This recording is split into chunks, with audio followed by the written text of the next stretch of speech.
All 435 seats in the House, 35 seats in the Senate, and 36 governorships are up for grabs in today's midterm elections. While voters determine the balance of power across the nation, we want to bring in Democratic strategist Lis Smith. Lis, it's great to see you. So I guess first, just taking a step back here, GOP widely expected to take the House, although you can never say never. Maybe the Democrats will be able to hold on. Senate seems to be up for grabs at this point. I guess, what do you expect to happen, and the fact that we might not get these results for at least a couple of days? Well, the last part of that is very important because I know people get very, very anxious on election nights, and it is really important to remind people that we are unlikely to have, definitive results tonight. And the balance of the Senate could come down to the Georgia Senate race, which is likely to go to a runoff next month. But as for what I'm predicting for tonight, I think this race has been very topsy-turvy. This cycle has been very up and down. But I, like a lot of people, think that it's going to end on a more predictable note where Republicans are, as the party out of power, are likely to pick up the House of Representatives. And as you said, the Senate is about 50-50. We don't know going into tonight what's going to happen. And I suspect that we may break even on the key governor's races. Yeah, and to your point, we could see next month still be talking about Georgia as we were an election cycle ago. Beyond Georgia, most important Senate race in the country, and why?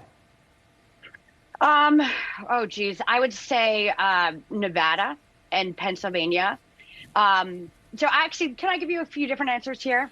So for people who are watching this at home, the first Senate race that's going to come in, that's going to tell us what direction the night is likely going to take, that's going to be New Hampshire.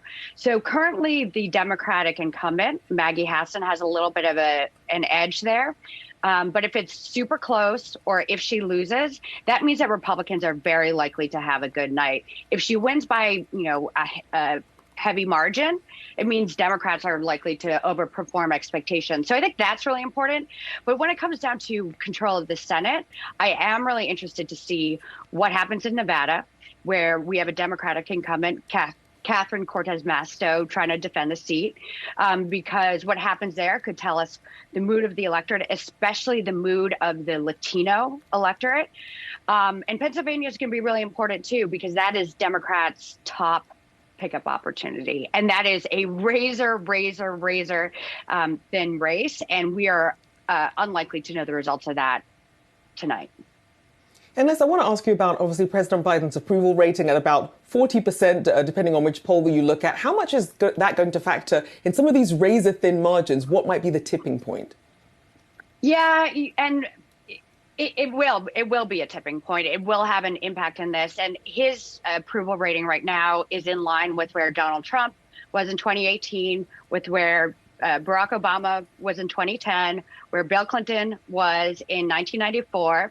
And that, honestly, is not a great thing for Democrats, because what we saw in 1994 is Bill Clinton and the Democrats lost about over 50 seats in the House. In 2010, Obama and the Democrats lost over 60 seats in the House. And in 2018, Trump and the Republicans lost over 40 seats in the House. So if history is any indicator, which I think it is, we are likely to see, losses of at least, 20 House seats for Democrats.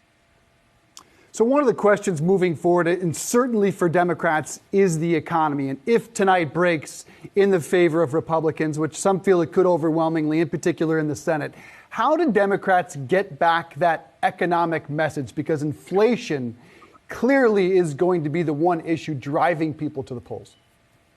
Right. And so, again, going to the history books, what we've seen is with midterms is that, the stock market usually improves. The stock market tends to reward divided government and gridlock. Most people don't think gridlock is a dirty word. The stock market disagrees, because gridlock means more predictability.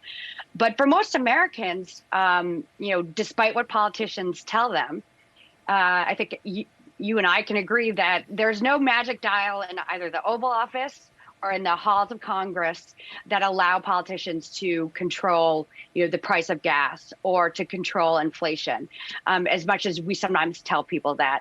And so it's not like if the Republicans take both the House and Senate, that the American people overnight are going to feel any relief from inflation or gas prices, because these are very much global issues that are going to take some time to resolve. Let's talking about some of the biggest issues with inflation, also crime, abortion, just some of the top issues for voters heading to the polls today. Any indication to what voter turnout looks like and voter enthusiasm when you compare it to prior elections? So I am hearing really mixed things. Right now I'm talking to you from Royal Oak, Michigan, which is a very blue suburb of Detroit.